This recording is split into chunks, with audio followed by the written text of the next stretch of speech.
Hi കൂട്ടുകാരെ, എല്ലാവർക്കും നമ്മുടെ പുതിയ വീഡിയോയിലേക്ക് സ്വാഗതം. എല്ലാവരും സുഖമായിട്ടിരിക്കുന്നു, സന്തോഷമായിട്ടിരിക്കുന്നു വിശ്വസിക്കുന്നു.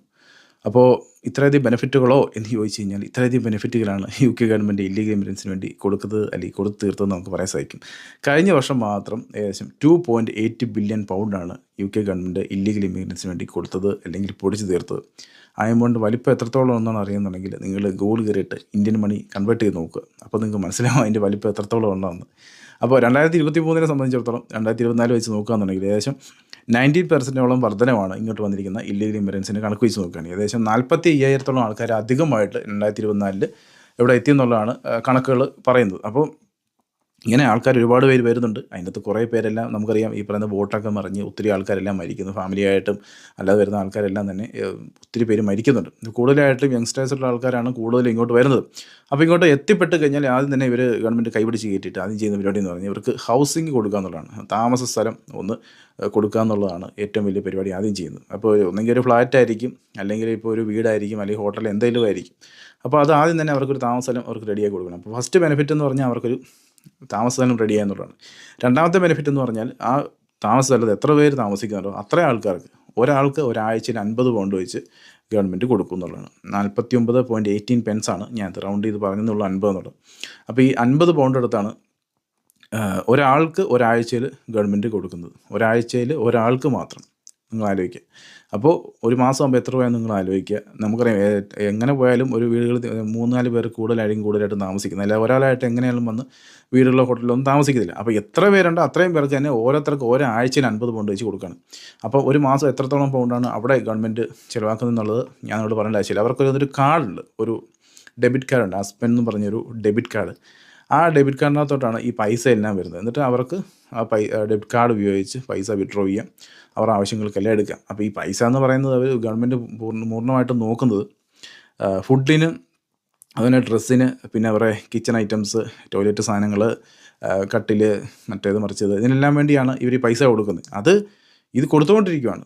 മനസ്സിലായി? ഇതിൽ കുറവില്ല. ഇതിൽ എത്രത്തോളം ഉണ്ടെന്നുള്ളത് അത് കൊടുത്തുകൊണ്ടിരിക്കുകയാണ് കണ്ടിന്യൂസ്. അപ്പോൾ എത്ര എമൗണ്ടാണ് എത്തുന്നതെന്നുള്ളത് നിങ്ങളൊന്ന് ആലോചിക്കുക. ഇപ്പോൾ നമ്മൾ പറയാമെന്നുണ്ടെങ്കിൽ ഇപ്പോൾ ഒരു വീടെടുത്തിരിക്കുന്നത്, ആ വീടിനകത്ത് ഇവർ ഇങ്ങനെ വന്നിരിക്കുന്ന ആൾക്കാരാണ്. അവർക്ക് എങ്ങനെയും ഒന്ന് കിടന്നുറങ്ങിയാൽ മതി, അവരുടെ കാര്യങ്ങളൊന്ന് പോയാൽ മതി. അപ്പോൾ അതുകൊണ്ട് 3, 4, 5, 6 ആൾക്കാരൊക്കെ ആയിരിക്കും ഒരു വീട്ടിൽ വന്ന് കിടക്കുന്നത്. നിങ്ങൾ ആലോചിച്ച് നോക്കുക. അപ്പം ഇവർക്ക് ഇത്രയും എമൗണ്ട് കൊടുക്കുമ്പോൾ ഇവർ ഈ ആദ്യത്തെ കാര്യങ്ങളെല്ലാം കഴിഞ്ഞ് ബാക്കിയുള്ള പൈസ എന്ന് പറയുന്നത് ഇവർക്ക് പോക്കറ്റ് മണിയാണ്. ഇപ്പോൾ ഒരാൾക്ക് ഇപ്പോൾ ചിലവിന് ഇത്രയാണെന്നുണ്ടെങ്കിൽ ഇവർ ഷെയർ ഇട്ടെടുത്ത് കഴിഞ്ഞാൽ ബാക്കി കിട്ടുന്ന പൈസ എന്ന് പറഞ്ഞ് ഇവർക്ക് പോക്കറ്റ് മണിയായിട്ട് ഇവർക്ക് സേവ് ചെയ്യാം. അതിൽ എന്തെങ്കിലും കാര്യങ്ങളൊക്കെ ഇട്ട് മാറ്റി വെക്കാം. അപ്പോൾ ഒരു എക്സ്ട്രാ മണി കൂടി, പോക്കറ്റ് മണി കൂടി കൂട്ടി വേണ്ടിയാണ് ഈ ഗവൺമെൻറ് ആ പൈസ കൊടുക്കുന്നത് നമുക്ക് മനസ്സിലാക്കാം. ഇനി വരുന്നത് ഫാമിലി ആയിട്ടാണ് വരുന്നതെന്ന് നമ്മൾ നോക്കുക. ഫാമിലി ആയിട്ടാണ് വരുന്നതെന്നുണ്ടെങ്കിൽ അവിടെയും അവർക്ക് ബെനിഫിറ്റ് ഉണ്ട്. ഇപ്പം ഹസ്ബൻഡ് ഞാൻ ഈ പറയുന്ന പോലെ തന്നെ ഉള്ള പൈസ കിട്ടും. അതുപോലെ തന്നെ വൈഫാണെന്നുണ്ടെങ്കിൽ വൈഫിനും ഇവിടെ വന്നിട്ട് പൈസ കിട്ടും. ഇവിടെ വന്നതിന് ശേഷം ഇപ്പോൾ വൈഫാണെന്നുണ്ടെങ്കിൽ വൈഫിൻ്റെ ഒരു കുട്ടി ഉണ്ടാകുക എന്നുണ്ടെങ്കിൽ 11 ആഴ്ചകൾക്കുള്ളിൽ അവർക്കൊരു കുട്ടി ജനിക്കുക എന്നുണ്ടെങ്കിൽ ആ കുട്ടിക്ക് ഏകദേശം 10 പൗണ്ട് വെച്ച് ആഴ്ചയിൽ ഗവൺമെൻറ് കൊടുക്കും. 10 പൗണ്ട് വെച്ച് ആഴ്ചയിൽ ഗവൺമെൻറ് കൊടുക്കും ആ കുട്ടിക്ക് മാത്രം. എത്ര കുട്ടികളാണോ മുന്നോട്ട് ഇനി അതുപോലെ ഉണ്ടാകുന്നത് അതനുസരിച്ചെല്ലാം അവർക്ക് കൊടുക്കും എന്നുള്ളതാണ് അതിൻ്റെ കണക്ക്. അതുപോലെ തന്നെ അതിൻ്റെ അമ്മയ്ക്കും ഈ പറയുന്ന 5.5 പൗണ്ട് വെച്ച് ആഴ്ചയിൽ കൊടുക്കും. അതുപോലെ തന്നെ അവർക്ക് വേറെ കുട്ടികളുണ്ടെന്നുണ്ടെങ്കിൽ ഇപ്പോൾ 1 വയസ്സിനും അതുപോലെ തന്നെ 3 വയസ്സിനും ഇടയിലുള്ള കുട്ടികൾ എത്രത്തോളം ഉണ്ടോ അത്രയും കുട്ടികൾക്ക് തന്നെ 5.5 പൗണ്ട് വെച്ച് ആഴ്ചയിൽ കൊടുക്കും. അപ്പം അവിടെ എത്രത്തോളമാണ് ഇവർ പൈസ ചിലവഴിക്കുന്നുള്ളത് നിങ്ങൾക്ക് ഊഹിച്ചാൽ മനസ്സിലാവും. പിന്നെ ഉള്ളതെന്ന് പറഞ്ഞാൽ മെറ്റേണിറ്റി പേയ്മെൻറ്റാണ്. മെറ്റേണിറ്റി പേയ്മെൻറ്റ് അതിന് ഇവർക്ക് അപ്ലൈ ചെയ്യാൻ പറ്റും. അപ്പോൾ അത് ഇതുപോലെ തന്നെ ഞാൻ ഈ പറഞ്ഞാൽ 11 ആഴ്ചകൾക്കുള്ളിൽ പ്രസവിക്കുക എന്നുള്ളതെന്നുണ്ടെങ്കിൽ ഇവർക്ക് പ്രസവിക്കാൻ തന്നില്ല അങ്ങനെ മെറ്റേണിറ്റി പേയ്മെൻ്റ് ഉള്ള പൈസ കൊടുക്കും. അതായത് ഒറ്റത്തവണയായിട്ട് മാത്രമേ അപ്ലൈ ചെയ്യാൻ പറ്റുള്ളൂ. അതിനുശേഷം 300 പൗണ്ടോളം ഇവർക്ക് ലഭിക്കും. അങ്ങനെ മൊത്തത്തിൽ എല്ലാ രീതിയിലും ഗവൺമെൻറ് രീതിയിലുള്ള സപ്പോർട്ടാണ്. പിന്നെ ഇവർക്ക് എന്തെങ്കിലും ശാരീരിക ബുദ്ധിമുട്ടോ കാര്യങ്ങളെന്നുണ്ടെങ്കിൽ സൗജന്യ കുറിപ്പും കാര്യങ്ങളെല്ലാം ഉണ്ട്. അത് ഗവൺമെൻറ് പ്രൊവൈഡ് ചെയ്യും. അതായിട്ട് പോവുക, ഹോസ്പിറ്റലിൽ പോവുക, സാധനം മേടിക്കുക, വരിക, കഴിക്കുക, അത് കൊടുക്കും. ഇനിയിപ്പോൾ കണ്ണിന് എന്തെങ്കിലും പ്രശ്നം ഉണ്ടെങ്കിൽ അതിന് സൗജന്യ ചികിത്സ, അതുപോലെ തന്നെ ഡെൻ്റൽ പ്രശ്നങ്ങൾ എന്തെങ്കിലും ഉണ്ടെങ്കിൽ അതിന് സൗജന്യ ചികിത്സ, അങ്ങനെ എല്ലാത്തിനും മൊത്തത്തിൽ സൗജന്യ ചികിത്സയും കാര്യങ്ങളാണ് ഇവർക്ക് കൊടുത്തുകൊണ്ടിരിക്കുന്നത്. അപ്പോൾ എത്രത്തോളമാണ് ഗവൺമെൻറ് ഇതിനു വേണ്ടി പൈസ മുടക്കുന്നതെന്ന് നിങ്ങളൊന്ന് ആലോചിച്ച് നോക്കുക. ഇത് 2024 മാത്രം ഒരു കണക്കാണ് ഞാൻ ഈ പറഞ്ഞ കേട്ടോ. ബാക്കിയുള്ള പുറകോട്ട് നോക്കുകയെന്നുണ്ടെങ്കിൽ ഞാനത് പറയുന്നില്ല, അത് ഞാൻ അവസാനം പറയാം.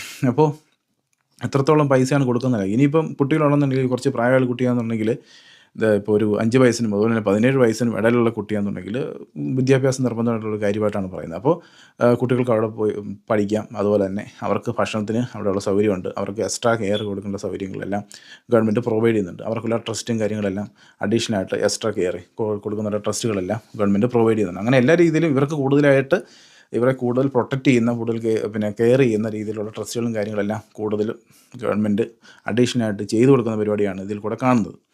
അപ്പോൾ ഇങ്ങനെ ഒരുപാടാണ് ഇവർക്ക് ബെനിഫിറ്റ്. ഇതെല്ലാം കഴിഞ്ഞിട്ട് ഇവർക്ക് ഇനി PR വന്നു കഴിഞ്ഞാൽ ഇവർക്ക് അതിനും അപ്ലൈ ചെയ്യാൻ പറ്റും. അതിൽ തന്നെ ഏകദേശം ഇപ്പോഴാണ് നമ്മൾ ഈ പറഞ്ഞ നെറ്റ് ഇമിഗ്രേഷൻ സംഭവങ്ങളെല്ലാം കുറയ്ക്കുന്നത്, അതുപോലെ ഇവരെല്ലാം മാക്സിമം കുറയ്ക്കുന്ന പരിപാടിയിലോട്ടൊക്കെ വന്നത്. അപ്പോൾ അതിന് മുന്നേ പറയാമെന്നുണ്ടെങ്കിൽ നല്ല രീതിയിൽ തന്നെ ആൾക്കാർക്ക് ഇവിടെ PR കിട്ടുന്ന ലെവലിലോട്ടായിരുന്നു. ഈ അസൈലം ആപ്ലിക്കേഷൻ വന്നിരിക്കുന്ന ആൾക്കാർക്ക് നല്ല രീതിയിൽ തന്നെ ഇവിടെ PR കൊടുക്കുന്ന പരിപാടിയിലോട്ടായിരുന്നു പോകുന്നത്. ആദ്യം ചുരുക്കം പറഞ്ഞ് കുറേ ആൾക്കാർക്ക് മാത്രമാണ് റിജക്ഷൻ വരുന്നത്. ബാക്കിയുള്ള ആൾക്കാർക്കെല്ലാം തന്നെ ഇവർ PR, അതായത് പൗരത്വ സംവിധാനം കൊടുത്തുകൊണ്ടിരിക്കുമായിരുന്നു. അപ്പോൾ അങ്ങനെ വന്ന് നോക്കി കഴിയുമ്പോൾ വലിയൊരു എമൗണ്ടാണ് ഇതിനു വേണ്ടി തന്നെ ഗവൺമെൻറ് പൊടിച്ച് കളഞ്ഞതെന്ന് നമുക്ക് പറയാൻ സാധിക്കും. അല്ലെങ്കിൽ ഇവർക്ക് കൊടുത്തതെന്ന് പറയാൻ പറ്റും. ഇപ്പം നമ്മൾ പറഞ്ഞ പോലെ തന്നെ എല്ലാവരും നമുക്കറിയാം വളരെ ബുദ്ധിമുട്ടി ജീവിക്കുന്ന ആൾക്കാരാണ് പല രാജ്യത്തുള്ള ആൾക്കാർ. അതിനകത്ത് ഈ വരുന്ന തായ്ലൻഡ്, അഫ്ഗാനിസ്ഥാൻ, പാകിസ്ഥാൻ ഇങ്ങനെ രാജ്യങ്ങളിൽ നിന്നാണ് കൂടുതൽ ആൾക്കാരെല്ലാം വരുന്നത്. ഒരു ഗതിക്കും പരഗതിക്കും ഇല്ലാത്ത ആൾക്കാരാണെങ്കിൽ ബോട്ടിലും മറ്റുമായിട്ട് കയറി വരുന്ന ഫാമിലി ആയിട്ടും അല്ലാതൊക്കെ ആയിട്ട് വരുന്നത്. അതൊക്കെ ശരിയാണ്. പക്ഷേ ഇവിടെ വരുമ്പോൾ ഗവൺമെൻറ് അവർക്ക് എന്തെങ്കിലും ഒരു വർക്ക് ചെയ്തിട്ട് അതിൽ നിന്നൊരു ടാക്സ് ഗവൺമെൻറ് ഈടാക്കി അങ്ങനെ ഒരു ലെവലിലോട്ട് വേണം എത്തിക്കാനാണെന്ന് എനിക്ക് തോന്നുന്നു. പക്ഷേ അല്ലാത്ത പക്ഷം ഇവർക്ക് ഇങ്ങനെ പൈസ, അതായത് ഈ നമ്മളെല്ലാം ലീഗലായിട്ട് വന്ന് വർക്ക് ചെയ്തിട്ട് അതിൽ നിന്ന് കിട്ടുന്ന പൈസ കൊണ്ട് ഇവരെ ഇങ്ങനെ വളർത്തുന്നതിനകത്ത് അർത്ഥമില്ല. അവർക്ക് എന്തെങ്കിലും ഒരു ജോബ് റെഡിയാക്കി കൊടുത്ത് അതിൽ നിന്ന് ഗവൺമെൻറ് ടാക്സ് കിട്ടുന്നൊരു സിസ്റ്റം ലെവൽ റെഡിയാക്കി വേണം ചെയ്യാനായിട്ട്. അങ്ങനെ ചെയ്ത് കഴിഞ്ഞാൽ കാര്യമുണ്ട്. ഇത് ലീഗലായിട്ട് വരുന്നവരിൽ നിന്ന് ടാക്സും കാര്യങ്ങളെല്ലാം എടുക്കുന്നു, ഇതെല്ലാം ഇങ്ങനെ വരുന്ന ആൾക്കാർക്ക് കൊടുക്കുകയാണ്. അപ്പോൾ എക്കോണമി ഭയങ്കരമായിട്ട് താഴ്ത്തു പോകും. അതുകൊണ്ടാണ് എക്കോണമി വീണ്ടും കഴിഞ്ഞ വീഴ്ത്ത വർഷം എല്ലാം തന്നെ എക്കോണമി കുറഞ്ഞു വരുന്നത് ബ്രിട്ടൻ്റെ. അപ്പോൾ ഇങ്ങനെ ചെയ്യുന്നത് വളരെ മോശമായിട്ടുള്ള പരിപാടി. മോശമെന്ന് പറഞ്ഞാൽ വളരെ എന്താ പറയുന്നത്, ഒട്ടും ബുദ്ധിക്ക് നിരക്കാത്ത പരിപാടിയാണ് ചെയ്തുകൊണ്ടിരിക്കുന്നത്. കാരണം മറ്റു രാജ്യങ്ങളെല്ലാം ഉണ്ടെങ്കിൽ അത് വളരെ രീതിയിൽ അത് കുറഞ്ഞു. ഏറ്റവും കൂടുതൽ ബെനിഫിറ്റ് കൊടുക്കുന്ന ഒരു കൺട്രിയാണ് ഈ ലോകത്തിൽ ഇപ്പോൾ ബ്രിട്ടൻ. നേരത്തെ വെച്ച് കമ്പയർ ചെയ്യുമ്പോൾ ഏറ്റവും കൂടുതൽ ജർമ്മനി ഉണ്ടല്ലോ, ഫ്രാൻസ്, സ്വിറ്റ്സർലൻഡ് ഇങ്ങനെയുള്ള കൺട്രികളൊക്കെ ഉണ്ടെന്ന് പറഞ്ഞു കഴിഞ്ഞാലും അവരെല്ലാം നല്ല രീതിയിൽ കുറച്ചു ആൾക്കാരെ മാക്സിമം പുറത്താക്കി. പക്ഷേ UK ഇപ്പോഴും അത് കൊടുത്തുകൊണ്ടിരിക്കുകയാണ്. എനിക്കറിയാം ഇപ്പോൾ ഉള്ള ഈ ഇമിഗ്രേഷൻ വൈറ്റ് പേപ്പർ അതെടുത്ത് നോക്കുകയെന്നുള്ള അതിൻ്റെ അകത്ത് ഈ ഒരു കാര്യമേ പറഞ്ഞിട്ടില്ല. ഇമിഗ്രേഷൻ്റെ കാര്യങ്ങൾ എന്തെങ്കിലും പറഞ്ഞിട്ടുണ്ടോ? അപ്പോൾ അങ്ങനെയൊക്കെ ഉള്ളപ്പോൾ ഈ റീഫോം പാർട്ടി, ഇവിടെയുള്ള ആൾക്കാരുടെ റീഫോം പാർട്ടി അത് ഉയർന്നു വരും എന്നുള്ള കാര്യത്തിൽ സംശയമൊന്നുമില്ല. അതുകൊണ്ടാണ് അവർക്ക് ഇത്രയും വോട്ടും കാര്യങ്ങളെല്ലാം നോക്കുന്നത്. കാരണം ഇത് ആൾക്കാർ ഇവിടെ സംസാരിക്കാൻ തുടങ്ങി. കാരണം ഞങ്ങൾ കഷ്ടപ്പെട്ട് ഇവിടെ ഉണ്ടാകുന്ന പൈസ ഇവിടെ മറ്റു വരുന്ന ആൾക്കാർക്ക് ഇതുപോലെ പൊളിച്ചു തീർക്കുന്നു, എന്നിട്ട് ഞങ്ങൾക്ക് ബെനിഫിറ്റുകൾ കുറയ്ക്കുന്നു. അപ്പോൾ അങ്ങനെ വന്ന് കഴിയുമ്പം സ്വാഭാവികമായിട്ടും ഇവിടെയുള്ള ആൾക്കാർ, അല്ലെങ്കിൽ പറയാം നമ്മളാണെങ്കിൽ തന്നെ ആരോട് നിൽക്കും, റീഫോം പാർട്ടിക്കൊപ്പമേ നിൽക്കുള്ളൂ. അപ്പോൾ അത് തന്നെയാണ് ഇവിടെ സംഭവിച്ചുകൊണ്ടിരിക്കുന്നത്. അപ്പോൾ അങ്ങനെയുള്ളത് വളരെ രാജ്യത്തിന് വളരെ എന്താ പറയുന്നത് ബുദ്ധിമുട്ടാകുന്നൊരു അവരുടെ അവസ്ഥയിലോട്ടാണ് പോയിക്കൊണ്ടിരിക്കുന്നത്. ഇപ്പോൾ എക്കോണമി ആണെന്നുണ്ടെങ്കിലും ഒരുപാട് പ്രതിഷേധങ്ങൾക്കും കാര്യങ്ങൾക്കെല്ലാം അത് ഭയങ്കര രീതിയിൽ തന്നെ വഴിവെക്കും. ഒരുപാട് ആൾക്കാർ തന്നെ ഇവിടുന്ന് വിട്ടു പോകും, വേറെ രാജ്യങ്ങളിലോട്ടെല്ലാം പോകും. ഇപ്പോൾ നേഴ്സാണെന്നുണ്ടെങ്കിലും എല്ലാവരും പോവുക എല്ലാം ചെയ്യും. കാരണം എന്ന് വെച്ചാൽ ഇത് പ്രതിഷേധം ഭയങ്കരമായിട്ട് ശക്തമാകുന്നൊരു കാര്യമാണല്ലോ. ലീഗലായിട്ട് വരുന്നവർക്ക് ഒരുപാട് കാര്യങ്ങൾ ചെയ്തിട്ട് വരും, ഇല്ലീഗലായിട്ട് വരുന്ന ആൾക്കാർക്ക് ഒരുപാട് ബെനിഫിറ്റ് കൊടുക്കാമെന്ന് പറഞ്ഞു കഴിഞ്ഞാൽ അത് ഒട്ടും ശരിയായിട്ടുള്ള കാര്യങ്ങളല്ല. അല്ലെങ്കിൽ അവർക്ക് എന്തെങ്കിലും ഒരു വർക്ക് റെഡിയാക്കി കൊടുത്ത് അതിൽ നിന്ന് ഒരു ടാക്സ് ഈടാക്കുന്ന ഒരു സിസ്റ്റം റെഡിയാക്കി കൊണ്ടുവരികയാണെങ്കിൽ അതിനകത്ത് കാര്യമുണ്ട്.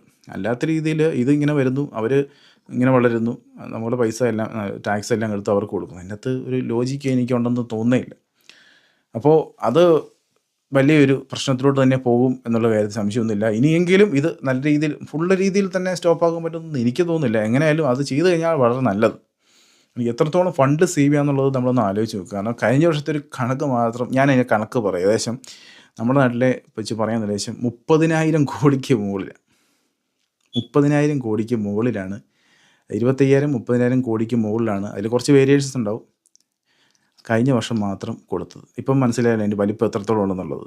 അപ്പോൾ ഇനി മുൻപോട്ടുള്ള കഴിഞ്ഞു പോയ വർഷങ്ങളിലെ കണക്ക് വെച്ച് നിങ്ങൾ നോക്കുക എത്രയാണെന്നുള്ളത്. അപ്പോൾ എത്രത്തോളം എമൗണ്ടാണ് കൊടുത്തത്. ഇതെല്ലാം എക്കോണമി ബാധിക്കുന്ന കാര്യങ്ങളല്ലേ. സോ അങ്ങനെ ഉള്ളതുകൊണ്ട് എക്കോണമി താഴെ പോകാതിരിക്കത്തില്ല ഒരു കാരണവശാലും. അപ്പോൾ അതിലൊരു മാറ്റമൊക്കെ വന്നിട്ട് ലീഗലായിട്ട് വരുന്ന ആൾക്കാർക്ക് കുറച്ച് ബെനിഫിറ്റോ കാര്യങ്ങൾ കൂടുതലായിട്ടൊക്കെ ചെയ്യുന്ന പരിപാടിയായിട്ട് വന്നു കഴിഞ്ഞാൽ രാജ്യം നല്ല രീതിയിൽ പോകും. അല്ലെങ്കിൽ ബ്രിട്ടൻ വീണ്ടും സാമ്പത്തിക നിലയിൽ താഴോട്ട് പൊക്കോണ്ടിരിക്കും എന്നുള്ളതാണ് എനിക്ക് പറയാനായിട്ടുള്ളത്. ഇതൊക്കെ കേട്ടിട്ട് നിങ്ങൾക്ക് എന്താണ് തോന്നുന്നത്? നമുക്കും വല്ലോ ഈ പറയുന്ന എന്താ പറയുന്നത് ബോട്ടിലോ മറ്റോ ഒക്കെ വന്നാൽ മതിയായിരുന്നു എന്ന് തോന്നുന്നുണ്ടായിരുന്നില്ലേ? ഞാനിത് അറിഞ്ഞപ്പോൾ ഞാനും ചിന്തിച്ചു അങ്ങനെയൊക്കെ വല്ലതും വന്നാൽ മതിയായിരുന്നു. വരുന്നൊരു ബുദ്ധിമുട്ട് മാത്രമേ ആദ്യത്തെ ഇതുള്ളൂ. ഇപ്പം അവർ ബോട്ടിലും മറ്റുമായിട്ട് വരുന്നു. കുറച്ച് പേരെല്ലാം മുങ്ങി മരിക്കുന്നു. അതൊക്കെ ശരിയാണ്. ബാക്കിയുള്ള ആൾക്കാർ രക്ഷപ്പെടുന്നുണ്ട്. നമ്മളെല്ലാം ഇവിടെ ഫ്ലൈറ്റിൽ വരുന്നു. അപ്പോൾ ആദ്യത്തെ വരുന്നൊരു കഷ്ടപ്പാട് മാത്രമേ ഉള്ളൂ. പിന്നെ അവർക്ക് സുഖമാണ് ഇവിടെ. അപ്പോൾ അങ്ങനെയുള്ളതുകൊണ്ട് നമ്മളിപ്പോൾ ആലോചിക്കണം അങ്ങനെയൊക്കെ വന്നാൽ മതിയായിരുന്നോ നമ്മളും എന്നൊക്കെ നമ്മളിങ്ങനെ ആലോചിച്ച് പോയി. അപ്പോൾ ഇതൊക്കെ കേട്ടാൽ നിങ്ങൾക്ക് എന്താണ് തോന്നുന്നത്? നിങ്ങളുടെ കമൻറ്റുകൾ നിങ്ങൾ കമൻറ്റുകളായിട്ട് രേഖപ്പെടുത്തുക. ചാനൽ ഇഷ്ടപ്പെട്ടാൽ നിങ്ങൾ ലൈക്ക് ചെയ്യുക, സബ്സ്ക്രൈബ് ചെയ്യുക, ഷെയർ ചെയ്യുക. ഓക്കെ, മറ്റൊരു വീഡിയോ ആയിട്ട് വീണ്ടും കാണാം. അത് എടുത്തേക്കും.